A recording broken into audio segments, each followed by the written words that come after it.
प्रिय विद्यार्थियों, मैं doctor S N. Rajpurohit, associate professor political science department, MLB government college Nokha.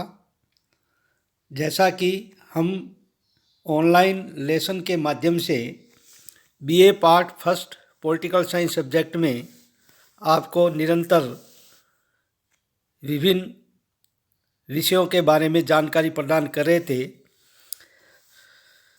अगले लेसन में हमने ये आपको बताया कि राजनीति विज्ञान में संप्रभुता का सिद्धांत क्या है और संप्रभुता के बारे में ग्रेनविल ऑस्टिन के विचार के बारे में आपको हमने जानकारी प्रदान की थी।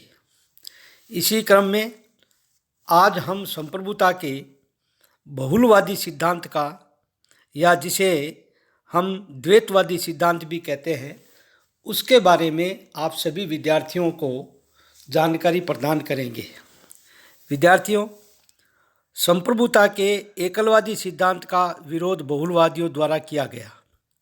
बहुलवादी विचारधारा के समर्थक राज्य की संप्रभुता को सर्वोच्च, अनन्य व अविभाजनीय नहीं मानते हैं।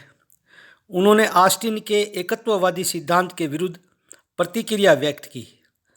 संप्रभुता केवल राज्य में ही नहीं वरन समाज के अन्य संघों या समुदायों में भी निवास करती है, इसलिए बहुलवादी संप्रभुता को द्वैतवादी कहा गया है। जबकि ऑस्टिन ने ये कहा कि संप्रभुता एक होती है, निश्चित होती है और एक समय विशेष में एक व्यक्ति या व्यक्ति विशेष में ही निवास करती है। संप्रभुता की विवेचना करते हुए बोंधा, हीगल, हाब्स, ऑस्टिन आदि विद्वानों के द्वारा यह कहा गया है कि राज्य की यह शक्ति मौलिक, स्थायी, सर्वव्यापी व अविभाज्य होती है।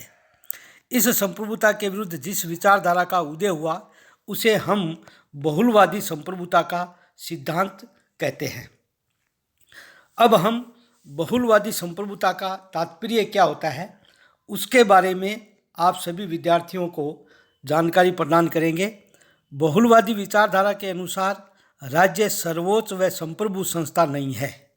समाज में विद्यमान अन्य समुदाय राज्य की सत्ता को सीमित करते हैं। व्यक्ति अपनी आवश्यकताओं की पूर्ति के लिए केवल राज्य की ही सदस्यता स्वीकार नहीं करता है, वरन राज्य के साथ साथ अन्य संघों और समुदायों की भी सदस्यता स्वीकार करता है। अतः राज्य ही एक सर्वोच्च संस्था नहीं है। विद्वान हेसियो के अनुसार बहुलवादी एक ऐसा राज्य है जिसमें सत्ता का केवल एक ही स्रोत नहीं है, यह विभिन्न क्षेत्रों में विभाजित है। राज्य की संप्रभुता पर बहुलवाद के आक्षेप।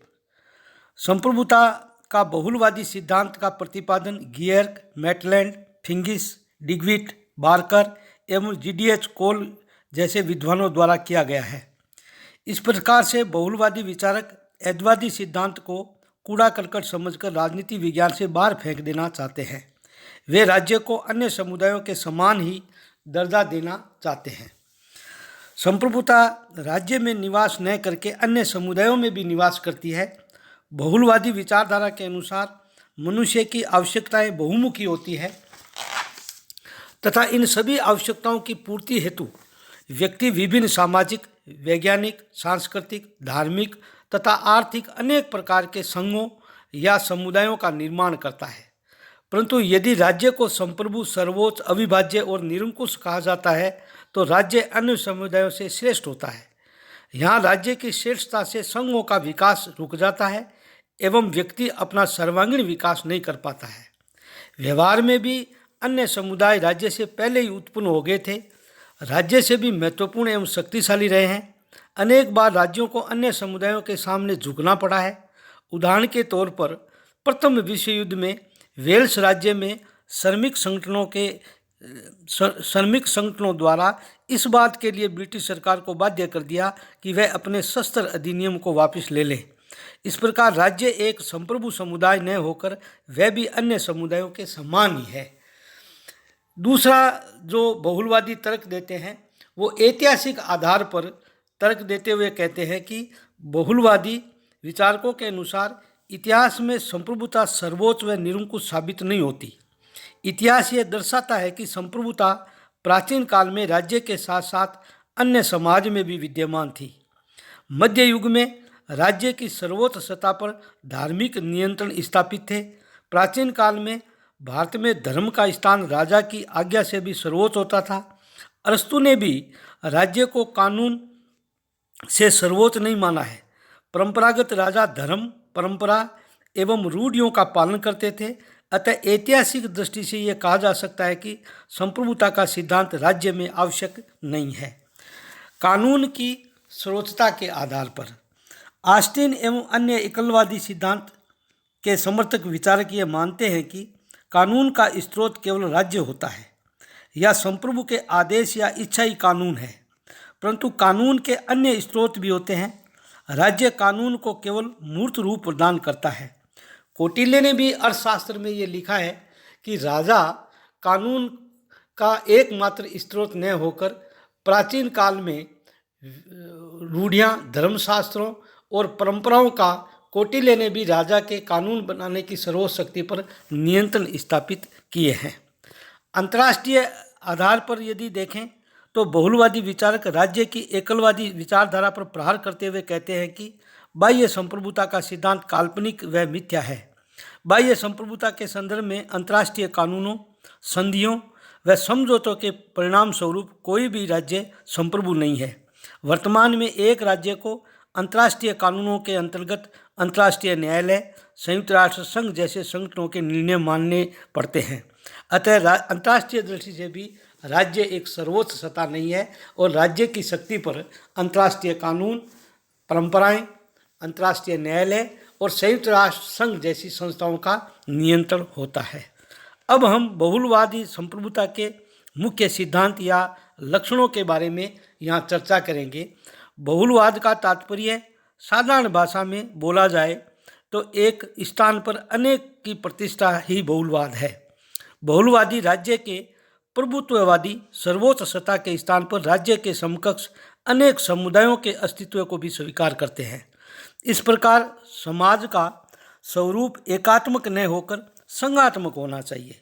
यही बहुलवाद की मुख्य धारणा है। बहुलवादियों के अनुसार राज्य केवल एक समुदाय है।